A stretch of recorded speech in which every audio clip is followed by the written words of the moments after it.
Indonesia diakui dunia bangun sirkuit MotoGP termegah. Maret semakin dekat, perhelatan MotoGP tinggal menunggu 1 bulan lebih sedikit. Sebagai pemanasan, sirkuit Mandalika ditunjuk sebagai tempat untuk tes pramusim pembalap MotoGP. Tes ini bertujuan untuk menjajal motor baru dan mencari tahu kelemahan dan settingan terbaik untuk menghadapi musim 2022 yang dimulai dari Qatar.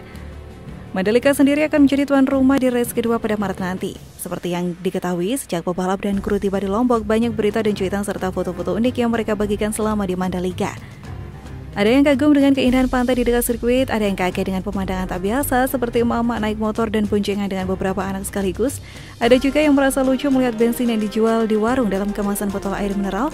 Ada yang heboh karena kelelawar masuk ke dalam kamar hotel dan masih banyak lagi. Tapi ini adalah sebuah keseruan tersendiri dalam menyambut MotoGP untuk pertama kalinya setelah 25 tahun absen. Tes pramusim sudah digelar 2 hari sejak Jumat kemarin dan hari ini adalah hari terakhir. Pada tes hari pertama, para pembalap sempat mengalami banyak kendala. Salah satunya trek yang kotor yang membuat mereka terpaksa menghentikan aktivitas setelah panitia mengibarkan bendera karena trek dianggap terlalu kotor.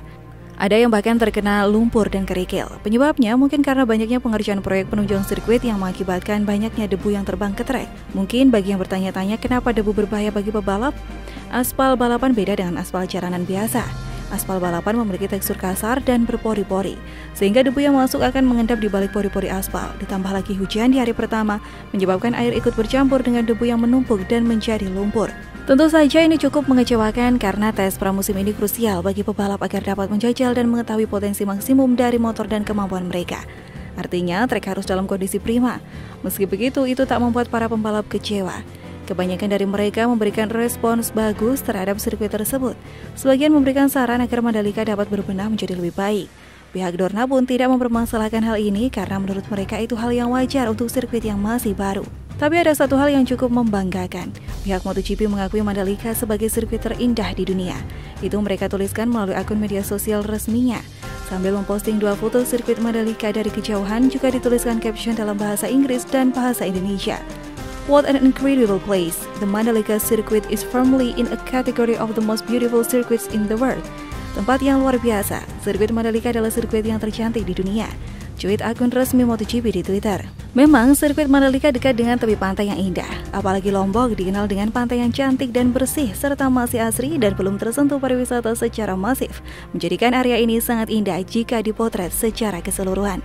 Diyakini jika sirkuit ini sudah beres 100% beserta semua sarana penunjang dan resort serta tempat wisata pendukung, maka gelar sirkuit terindah di dunia akan mutlak diraih.